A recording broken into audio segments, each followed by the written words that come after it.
What's up, Al100 Wrestling? Navarro here, and I want to welcome you guys to the Al100 Wrestling behind the Benoit case.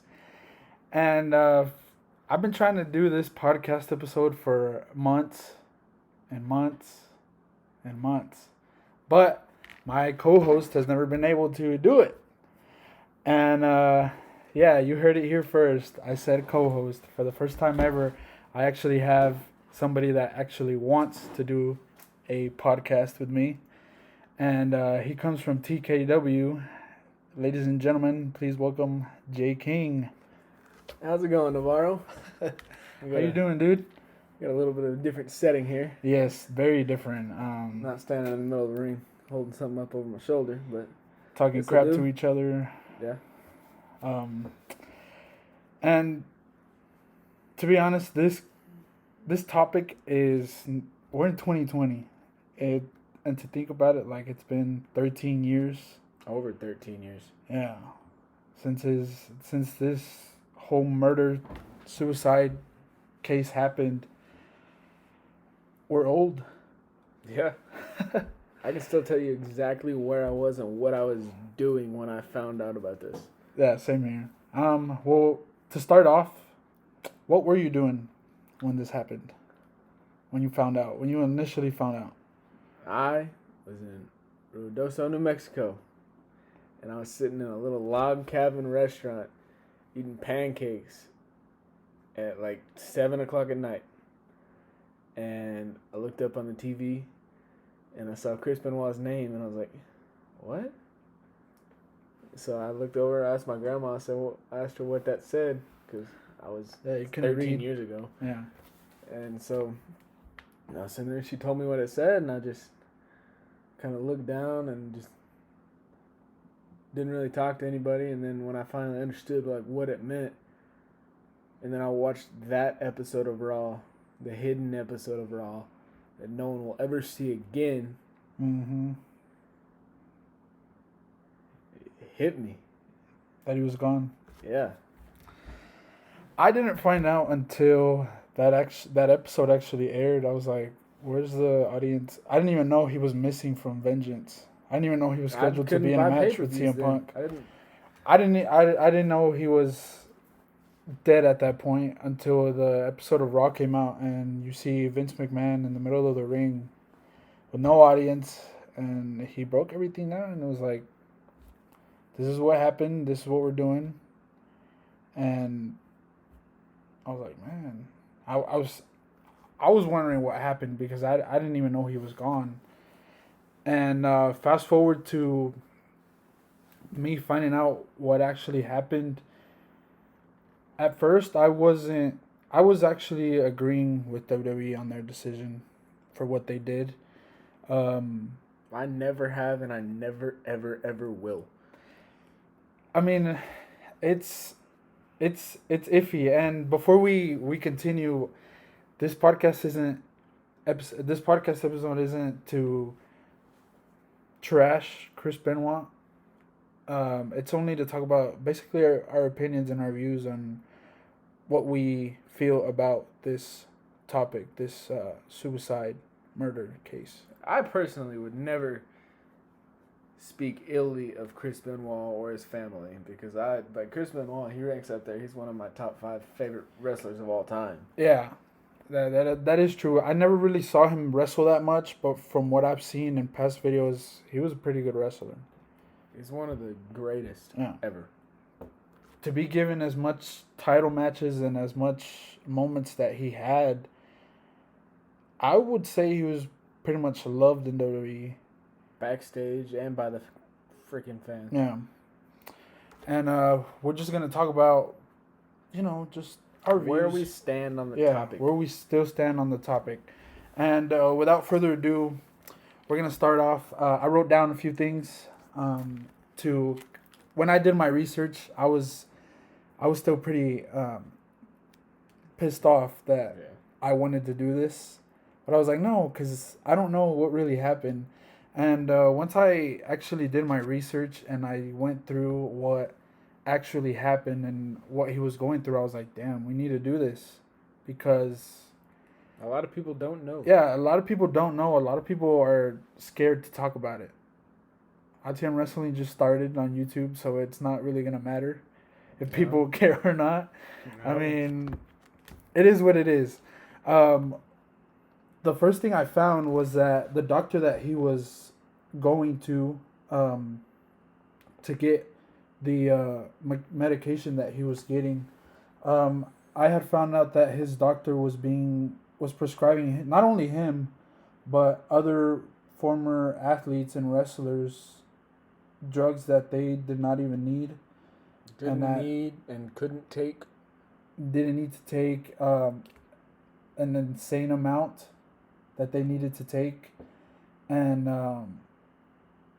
not to just be like, screw the doctor, but screw the doctor. You know, like you go to school for this crap and you're giving people...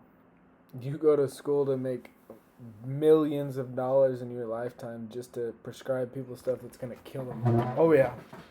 And even, I feel like even before this, I feel like Chris Benoit, after the death of Eddie, he wasn't really doing that good mentally. After Eddie Guerrero died, Chris Benoit was at the lowest point of his entire life. The last 6 months of his life, every single day, he wrote a letter to Eddie Guerrero. Mm-hmm. And that just shows you, like, he was not okay.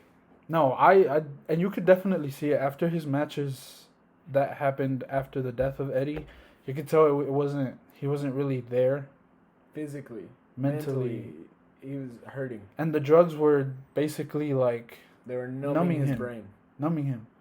And with further, after the death, they scanned his brain. And I don't know if you guys know, or if you, Jay, they found a 80-year-old Alzheimer's patient. Yeah. And they found something known as CTE on 4 parts of his brain. 4 parts. Most athletes... Well, for some of you who don't know, CTE is a disease that's found in mostly athletes that usually take... Suffer an insane amount of concussions. Yeah. A little head trauma to the brain. Everything you think of. He's not the only one. There's a handful of... most cases come from the NFL... Well, not the NFL, but football in general. I know about one athlete that actually... I guess he knew about his condition, so he kind of was like... He didn't It's care. not going to get he knew he any was better. Going. And he actually shot himself in the chest. I don't know if you know the athlete that I'm talking about. I'm not going to say his name because... There's this athlete that shot himself in the chest. He had CTE in his brain. And in order for his brain to be tested, he knew that if he was going to shoot his brain, that they weren't going to be able to do that. Mm-hmm. So... Yeah, CTE it's basically it gives you is it's depression, anxiety, uncontrollable anger, onset Alzheimer's. Yeah, and Chris had this from what I've gathered. Chris had this on 4 parts of his brain. 4 parts. That's an insane amount. Yeah, when you go to the grocery store and you meet somebody and they tell you their name and you can't remember it a week and a half later? That's what Chris Benoit experienced every single day when he would see people that he's known for the past 10 years of his life. Yeah. That's how bad he was, and that's ultimately why I don't necessarily blame him for what he did, because he wasn't in his right mind when he did what he did. I'm not saying he didn't do it. Obviously he did. There's evidence and proof and everything, and we'll get more into that in a minute, but it's just the way that all sports in general have stepped up their game when it comes to addressing head injuries and concussions and protocols for all of that it shows you what one little thing, just one, in the world, and I say little because it was an absolute tragedy in the wrestling community. But you look at it from an outside standpoint, it was just one little blimp that made a humongous change in the entire world. I agree with that. Leading up to that weekend, for those of you who don't know, Chris Benoit was scheduled to be in a championship match at the pay-per-view of Vengeance Night of Champions, if I'm not mistaken. Yep, fighting the ECW champion CM Punk. He was scheduled for that, but before then, I think it was Friday, nobody could really get into contact with him. Chavo Guerrero was one of the people that was very close to him. And Hardcore Holly. Yeah. Chavo and Hardcore Holly weren't able to communicate with him at all. I think the only chance that they got to speak with him before he committed these unspeakable crimes was on Saturday before... Friday night, Chavo talked to Chris, and he said that Nancy and Daniel were sick. They weren't doing too good. Saturday, after he had already killed Nancy, he called Chavo. Chavo called him and asked how they were doing. And basically, it hasn't been a good weekend. He said it hasn't been a good weekend. Hasn't been a good weekend at all. And then Chavo heard a scuffle and said someone's at the door, and Chris Benoit hung up, and it was the last words he ever heard him say. Yeah. Soon after, I believe he got a message from him too, just basically telling him where the dogs were. Locked up in the car. Yeah. And told him, take care of the dogs. Mm-hmm. Which, me personally, if I get a text message like that from one of my friends, it's going to sound off some alarms. It's not just going to be let it roll off and okay. Oh, hey, dogs are in the car. Go get them. Like, because I'm not a dog owner myself. I know you are. Like, I know you wouldn't leave your dog. No. I've got 4 dogs at home, and I love them more than anything. I wouldn't even think of leaving a dog. Anyone that has a dog understands when I say this. Your dogs are like your children. Yeah. You love them as if they were not a 4-legged animal. And before even he got the message, he told Chavo Guerrero before he hung up, I love you. For the last time. I love you. Like, if you get that from your friends, it wasn't like, oh, hey, I'll talk to you tomorrow. I love you. No, this was like, hey, Chavo, I love you. That was basically his goodbye. Stamping, just forcing it on there that, like, this is the last time I'm ever going to tell you this. Don't ever forget it. I love you. And to be like, okay, that would have freaked me out. Because if I would have gotten that from anybody that I know, I would be like, I would have called him right back. Yeah, like I listened to the Chris Jericho podcast that he had Nancy and Chavo on 2 separate ones, and Chavo said that when he told him that, he got weirded out, and he just, okay, yeah, I love you too, man. See you tomorrow. Yeah, he didn't think anything of it. It weirded him out, but it didn't alarm him. It didn't. Yeah. It didn't make him think, oh, hey, well, it made like, oh, maybe Daniel threw up, or like it just. You don't think of those things. No. Like nobody does. Like when these types of things come up and somebody does something like this, leading up to it, you don't think about it. You don't even contemplate the idea that something like this could ever happen. Yeah, and now that from what I've seen, Chris was like a very closed off person. He loved his family. Yeah, he loved spending time with his family. That's why it was shocking. If he wasn't on the road, he was at home. Yeah. And if he was on the road, he wanted to be at home. And in another interview that they did with his father, he was talking about how Chris was like basically miserable because he was spending his Father's Day at work instead of being with his son and his wife. Yeah, I didn't hear that podcast, but I heard something on that. And Chavo, I don't know. I don't think it was the Chris Jericho podcast. No, it was an interview on a news station. Yeah, but I think Chavo.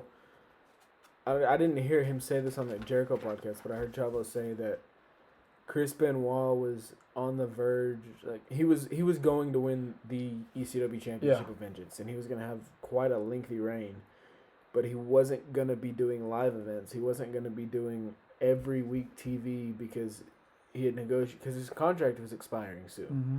He had already negotiated and basically signed on the dotted line that he was going to get at least 20 days off in a month. Yeah. And if you don't, like, you take into account how many days wrestlers are on the road a year, 20 days a month is a massive, massive amount of time off. Yeah. And I think that had he gotten that contract, say, when Eddie died, as opposed to 2 years later, then I don't think any of this would be happening, and I think he'd still be producing backstage because he could have gotten the right medical care. Yeah. Oh, yeah. But then again, had he gotten that contract, had he not committed 2 murders and hung himself, then there would most likely be a lot more cases like this. Yeah, that's true. One thing I found very weird about it, because before I even did this, I was speaking to another friend, and somebody was like, he was basically dead set on Chris Benoit being framed. I was like, well, how can he be framed? Hey, you don't gotta hide it. It was me. Yeah, I'm not. I didn't want to. No, it it wasn't just you. It was somebody else that I was like, well, I think it was like a family member. They were like, oh, that's cool that y'all are doing this. Like, are y'all gonna do it as he did it, or as like, is he guilty or is he not? And this family member was like, well, I believe that he didn't. I believe that he was framed. And I was like, well, how? I didn't ask the person. I didn't ask him because I didn't want to get into an argument. I already knew it was like he did it. I Once I started the research that I was doing, I came across with that Nancy had also sent the same message to Chavo, yeah, of where the dogs were. Mm-hmm. I was like, hold on. If Nancy's already dead and the son was already passed, Chavo didn't say they were already passed, but I was like, if they were both, I put it in the scenario. I was like, okay, if they're already dead, why would Nancy send the same message, and so would Chris? I was thinking to myself, I was like, well, maybe he was. But the way, like, correct me if I'm wrong, but like Nancy, he killed Nancy on Friday night, and Chavo got that message Saturday. Yeah. So Nancy was already dead. So Chris sent that message, and he didn't kill Daniel. So Daniel had to sit there in the same house as his dead mother and his psychotic father for almost an entire day. And who knows if he even knew what was going on. It's just like, what do you think the little boy was doing? That's what I asked myself, like, when I was doing this, when I first started doing my research. What do you think he was doing? Like, was he just chilling in his room, like, I like to imagine not being let out? I like to imagine that he was just happy. He didn't know what was going on. He thought his mom was taking a nap, or she had gone somewhere. I hope so, because I like to imagine that Daniel was the happiest little boy in the world, and they had no idea what was happening, because he didn't have a torturous death. He didn't. No. It was quick. He was suffocated. Yeah. Right. Yeah. He was suffocated in his room, and that's why I'm thinking, like, okay, maybe he was in his room the whole time, and that's what made it easier. Who knows what Chris Benoit told his son? Yeah. Oh, your mom, she went out of town for the week. Like, you never know. Mm-hmm. You won't know the full story. Nobody ever will now. But that's the sad part, is that nobody else will know. Like, maybe he was framed. There's always that slight bit of chance. Like, maybe he was. Maybe he wasn't.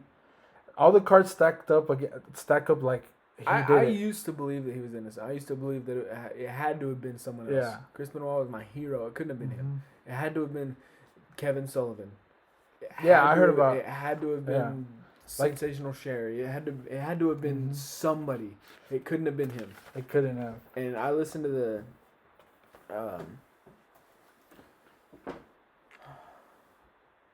what's his name? David Benoit. I listened to his podcast on Chris Van Vliet, and he said that they looked into Kevin Sullivan. They looked into every single suspect they could think of, because he didn't want to believe that his dad would do that. He was a week away from going to see his dad. He was a week away from possibly being murdered himself. I didn't even know he had more kids, to be honest. I didn't either until he had already passed. Yeah, until his son. I read that that his son wanted to be a wrestler. I was like, what? He has more kids? Like, this is recent. I'm just finding out that he has another son. Mm-hmm. And I'm thinking... He has a daughter, another daughter, and another son. And Yeah. they lived with their mom in, I think it was Toronto, Ontario. And Yeah. they went to see their dad in the summers on spring break and their Christmas-ish break. And they'd go stay in Georgia. And they were a week away from going down there. And they get a call from their grandfather, Chris Benoit's dad, and say, hey, coming to get you early.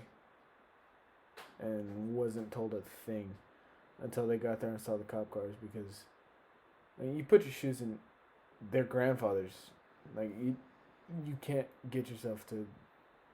I wouldn't be able to tell my grandchildren that their father had just murdered the rest of their family and hung himself. Oh, yeah. Like, I think about it and I'm like, what were they going through? You know, once they found out what their dad had done, like, what was their, like, mindset? Like, yeah, that brings, like, you saying that brings up an interesting thought in my head. Like, what do you think Chris Benoit was thinking while he was doing that? Because you know that he wasn't doing it consciously. Like, I'm pretty sure he knew, like... I don't think he had any idea of what he was doing until he had done it, and that's why he hung himself. Do you think he was, like, on drugs? He was doped out. He was doped out. Well, I saw in the crime scene pictures, you can easily see that, like, there's beer cans almost everywhere around that house. Yeah, but there's one thing that still doesn't make sense to me, and that only is explained by him being doped up on drugs and pissed off and upset, and that's how he could wrap the cable on the weight machine around his neck, yeah, and lift that much weight at the same time. That's physically impossible unless you were doped up and super duper high on emotions. High on those drugs that the idiot doctor gave him. I mean, that's the only way I could think about it. Yeah. Like, there's I don't think a person just on their own is, like, physically that strong unless it's either drugs or steroids that's helping you. But yeah, like I was saying, like, just a simple thought, like, of him knowing, like, my kids are gonna know, like, is it okay for him to commit suicide? No. I just believe, like, maybe that's what led to him actually doing this, because he was like, this is gonna ruin them. Like, this is gonna ruin not only me as a person, as a professional wrestler. This will ruin my career. This will ruin my reputation. It would ruin my kids as well. Everything that he had ever cared about. Yeah. Now, was he thinking that? We don't know. This is just our opinions. I don't think that he even hung himself while he was in his sane mind, because I don't think anybody can look me in the eyes and tell me that Chris Benoit hung himself because he felt guilty, because I guarantee you that he would have called Chavo Guerrero first had he come out of that state. No, I think after that, I feel like he came out, in my opinion, if he came out of that state of, all right, this is what I did, the drugged up state or the high off emotion state, once he told Chavo that he loved him. I feel like that he was already dead set, whether he was on drugs or not at the time. I think he made that full conscious decision of, I'm going to hang myself, this is it, and this is the way I'm going to go out. The only way I could see that happening is if he come to realize it and then he just thought he deserves to die. That's the only way I could see that going down. It's a very touchy subject, but I think, I don't know, dude. It's a tough thing. Topic to touch. Yeah, like, I don't blame other people for doing this, for not wanting to talk about it, but I feel like everybody has their opinion, and when it comes to this, people can have wrong opinions. Yeah, and going back to his son, like, now that he's saying that he wants to be a wrestler, how hard do you think it's gonna be for his son to actually like make it either to AEW or to WWE. AEW would be a lot easier. He's got good connections with Cody. Yeah. He's got really good connections with all those guys. Do you think he would be like kept under like a magnifying glass? No. You don't think so? No, because CTE is not. It's not hereditary. It's not hereditary. But before take care then, of yourself is really all it is. They do weekly drug testing, and Xanax, which is one of the drugs that Benoit was prescribed, would show up in a drug test. They test for it, and it's. I don't see him. Like he used to be blacklisted from WWE events. He was not allowed to show up there. I didn't know that. And then about 5 or 6 years ago, Mark Carano called him and said, "Hey, just want to let you know that we're coming to Toronto soon, and if you want any tickets," which threw him off completely because he didn't even know that he'd been blacklisted from WWE events. Yeah. And then ever since then, he fell out of wrestling. He'd been working on the oil field for the past 4 or 5 years, and then he went to Double or Nothing, and he said that it made him fall in love with wrestling again, and I completely understand that. Because Double or Nothing was a damn good pay-per-view. Yeah. In my opinion, I was like dead set on the AEW. Is just like, okay, they're gonna have great superstars, but they're not gonna get into a big level that WWE is. Once I saw Double or Nothing, once I saw All Out, once I saw Full Gear, I was like, what the hell? Yeah. Like, now I know why WWE is threatened. Yeah. And they are threatened. They are, because if you weren't threatened, it's a minor threat, but a minor threat's still a threat. It's still a threat, because if I was going, I see no point in WWE not allowing fans to come to their arenas with AEW shirts when fans do it with Ring of Honor shirts, with Impact Wrestling shirts. They're not as big of a threat. Exactly. Yeah, but he said that Double or Nothing made him fall in love with wrestling again. And as soon as he left that show, he went and started training again. Yeah. And I think he said that he's going to go full out. He's Chris Benoit Jr., the music, he's already got the rights to it. The boots, he's got a pair of his tights. He's ready to go. And I'm ready to see it. I'm ready to see it because growing up, I didn't really watch Chris Benoit wrestle. Not because I didn't like him. I think it was around the time when I started watching wrestling. It was around the time when he actually was going through a bad time, and I didn't really see him that much. The only match I saw with Chris Benoit was the match at WrestleMania 22 with JBL for the United States Championship. That's the only match I remember of him wrestling, and I don't know. It was just weird. It was weird to see. It was weird to see that someone that great that connect with the crowd so easily is not there anymore. And then you realize, oh shit, he did this. Yeah. When I first found out what he had did, and why he was being blacklisted from WWE, I was like, I don't blame them. I don't blame them without doing my research. This was before me actually getting into any of this. I can't ever accept or agree with the fact that they blacklisted Chris Benoit's name from wrestling. I understood it at first. I was like, well, this is what he did. He deserves it. Why are you going to do this to your family? Why would you ever do this to your son, to your wife, that you claim to love? But it wasn't until me actually doing the research that I've done and actually getting into basically what happened in his personal life, I'm like, you kind of feel sorry for him. Yeah, I've said it. Feel sorry I for him. said it earlier. I'll continue to say it until the day that I die. Chris Benoit needed help. And he did not commit those crimes on a sane mind. Yeah, and Chris Benoit was not an 80-year-old man with Alzheimer's. For all we know, who's to say he didn't think that Daniel and Nancy had broken into his house? Who's to say that he didn't know who they were? Who's to say that he wasn't going in and out of consciousness? Who's to say that he has no idea what he's done to this day? Yeah, it's a very touchy situation when it comes to even uh, Christmas bot with like not being mentioned in the WWE. And let me ask you one question: do you ever think, like with time passing by, do you ever think he will even be mentioned as a potential Hall of Famer?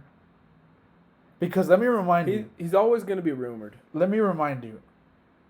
Jimmy Snuka murdered somebody, and he's still a Hall of Famer. That hasn't been revoked.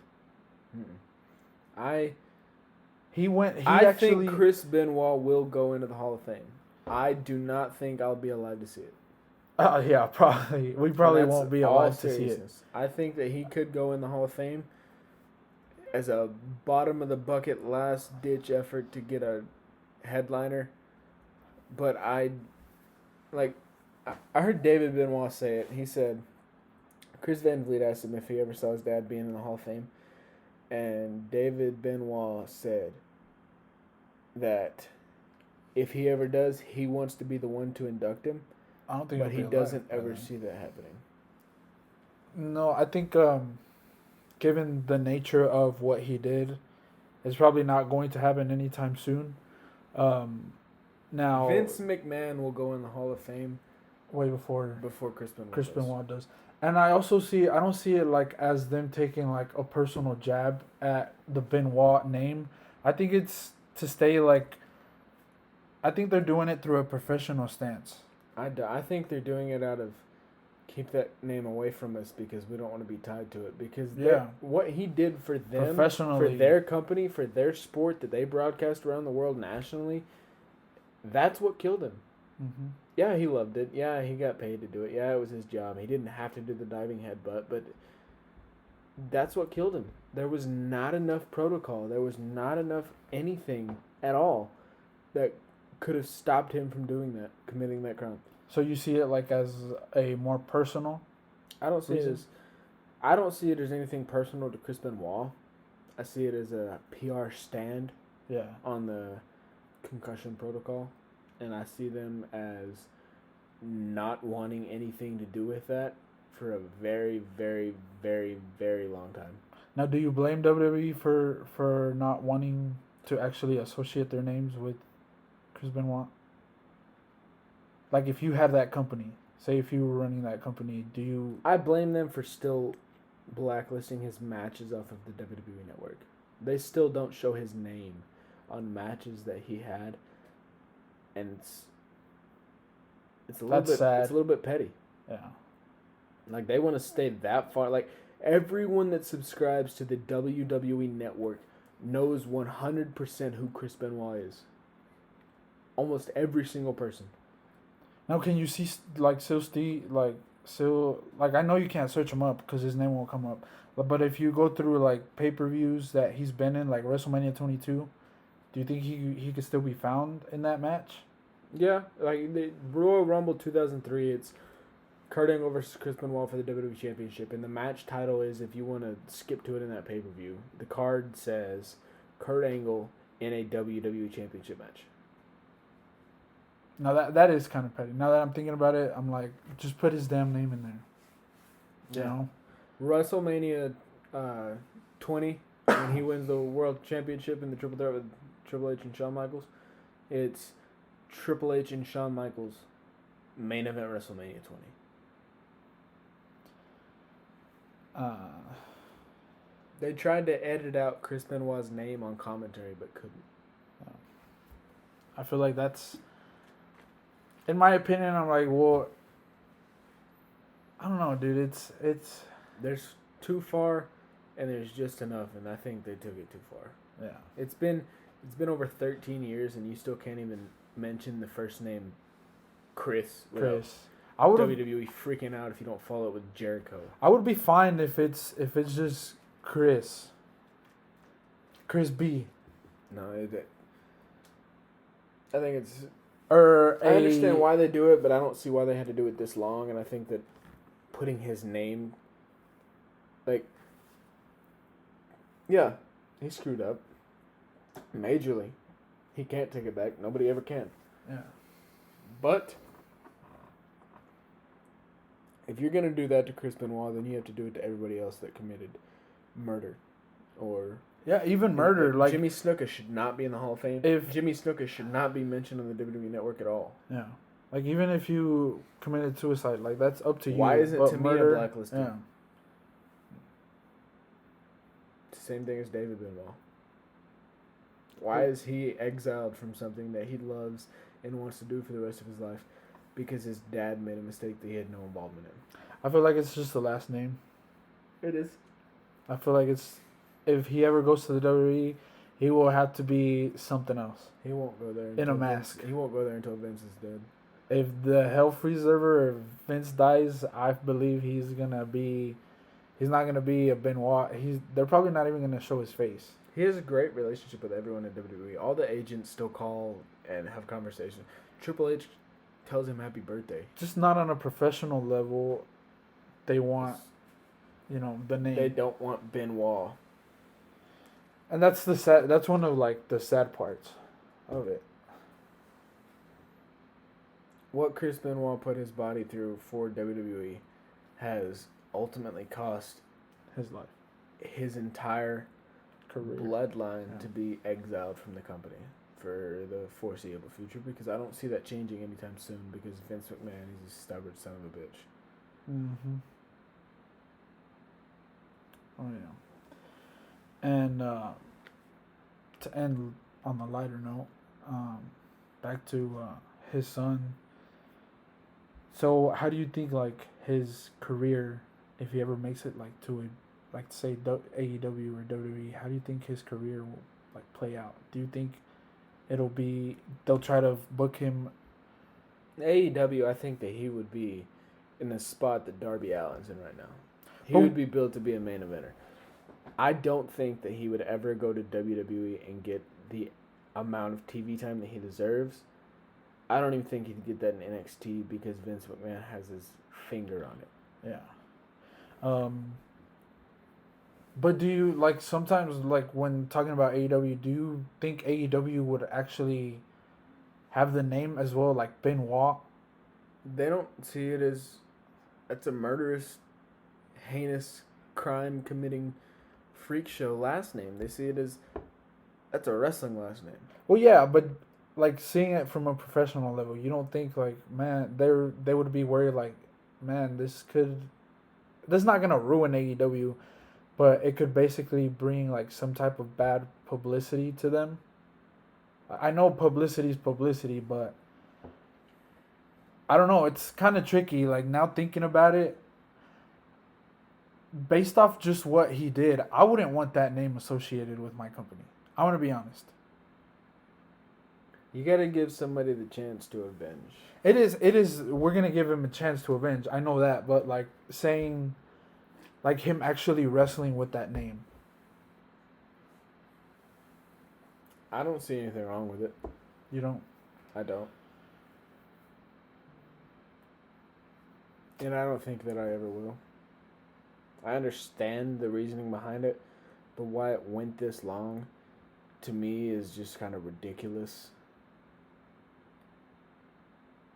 It's probably sound like a broken record at this point, but I've said it before. I'll say it again. I'll say it to the day that I die.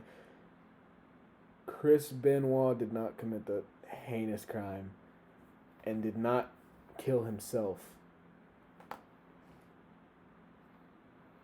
in his right mind. Plain and simple. And when I think about it too, I'm like, I for one, it's I don't know. My brain is like, it's fogging when up. it comes to Chris Benoit, I'm like, I'm not him. I don't know what he was going through, but at the same time, like, I believe that, like, I wouldn't have done this. But like you said, he wasn't. He wasn't in his right state of mind, so it's a iffy situation. Everybody says I wouldn't have done that, no matter what. Yeah. But then you actually do it.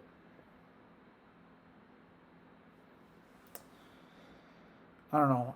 I just hope like that one day WWE gets over their pettiness with the whole Benoit name. I know I said that it's petty. I don't think it's pettiness. I think it's just... It's from a professional state. Yeah, but, like, it's... Like, say... It's not petty. It's not wrong. It's not right. All right, let's put it in my opinion, it's always going to be wrong. Let's put it in this situation. TKW, you do this. Yeah. This is kind of like your baby. Yeah. Say somebody on that roster is like murder-suicide. No matter how great they were, they're always going to be tie their name with TKW. Wouldn't you want to not erase that name, but to kind of like leave it out for a while? They've left it out for 13 years. They've erased Chris Benoit from the archives of the WWE. And they're going to continue it, dude. They're going to... Yeah, I know. Like, would you ever do that? I'm not Be Vince honest. McMahon. No. I'm asking Jay King. I'm not asking Vince McMahon. This is Jay King. Vince McMahon, he's a stubborn son of a bitch. But I'm asking Jay King. Would you ever do that? Very forgiving and understanding person. And say that did happen, and I was in Vince McMahon's shoes with my thought process, my mind, my brain, my everything. It was me. I would have never blacklisted him in the first place.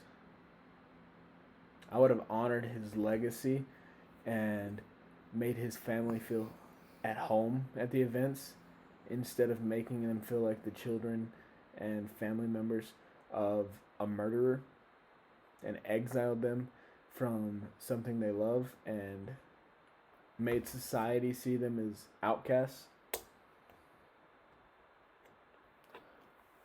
Me, I'm going to be honest. I probably, at first, would have blacklisted his name. Just based off what he did. Now, would I treat his family the same way? Absolutely not.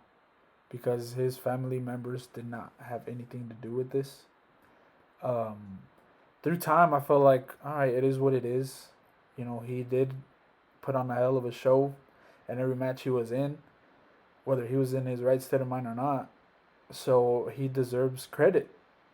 And with like the whole Hart family being inducted into the WWE Hall of Fame, I feel like it's still a long ways away, but I feel like if that happened, I feel like it's only a matter of time before it happens to him. Will it be a long time? Absolutely. I don't see it happening anytime soon. Like you said, with Vince being alive, I don't see it happening anytime soon. But it gives me hope to see one day that Chris Benoit is in the Hall of Fame. He won't be. Because it's been almost 20-something years, maybe even almost 30 years, if not more, that Owen Hart died by accident live on pay-per-view. But he's still not in the Hall of Fame. What I've read about that was that like his family members don't want him to be in the Hall of Fame. Brett's in the Hall of Fame. Like his immediate family Stu's members. in the Hall of Fame. The entire Hart family is in the Hall of Fame except for Owen. And they all went in after his death. I feel like that's another podcast topic to talk about. Yeah. But yeah, I mean, I see it happening. I definitely do. I don't. You don't. Not while Vince McMahon's alive. Yeah, not while Vince McMahon's alive. Maybe not even while Stephanie's alive. Probably not. Next thing you know, WrestleMania 36 inductee. Next thing you know, oh, Chris Benoit's in the Hall of Fame. That will be a day that I'm like, we just did this and they heard us and we are up there and we're going to make it. But yeah, like I said, I feel like if it was up to Triple H, he probably would be. Triple H would consider it more. Yeah. Triple H would eventually do it. I want to believe. But it's most likely never going to happen. And that brings the ending to our podcast. It's definitely been very fun. It's been a good sit down and talk about it. Yeah. Even though it's a very touchy situation, and like I said, this is not a podcast episode to trash or down talk Chris Chris Benoit or his family. This is just us giving our opinions. This isn't a let's tear anybody down or anything or speak badly about anybody or anything. This is strictly opinion-based conversation. Yeah. And maybe if there's other people who step up and actually are like, maybe he should be in the Hall of Fame sooner rather than later. Maybe if that happens, then other people will step up and be like, you know what, he does deserve to be. He did what he did, but at the end of the day, we're looking at this as a professional, a wrestler state of mind, not a personal. And maybe he will be in the Hall of Fame one day. Even though you don't see it, I kind of do. We may be those grains of salt that starts everybody else from doing it. I hope that happens. But yeah, if there's any other topics that you guys want me to talk about, if you guys want my co-host to make a return soon one day, I'm down. If you guys want any other people from TKW, I'm very good friends with TJ, Jay, Danny, everybody else down at TKW. If you guys know what TKW is, or if you don't, go check them out on YouTube. They also have an Instagram. Total Knockout Wrestling. There you go. Or you can search TKW Predictions. It might not come up, but if you want to find it, Total Knockout Wrestling on YouTube and Instagram. You can definitely see me on there in the earlier years when we had our funds during the TKW Predictions. But yeah, just leave your comments below if you guys think we should do other topics like this on here. My next podcast episode will be the man based Becky's Time to Shine. If you guys want Jay to be a part of it, go ahead and leave a comment down below. I have very, very, very...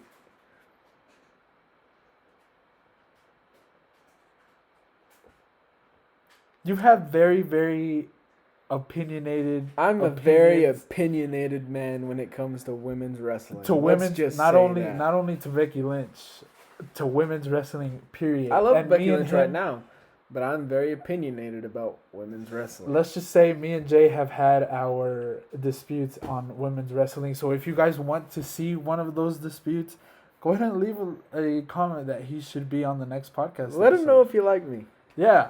I'll be back. Go listen to the predictions that we've done. Yeah. Then let me know. If you guys want to see an argument, a professional argument on this, bring up Nia Jackson Tamina. Yeah, bring up Nia Jackson Tamina and I'll... Trash. Yes. They're not trash, but... Trash. It'll be a fun podcast episode. Trash. Well, that does it for this podcast episode. I want to thank you guys for tuning in. Thanks for having me on. Yeah, thanks for coming, Jay. I would definitely love to see you here again. And yeah, thanks you guys for tuning in. We'll see you guys next time.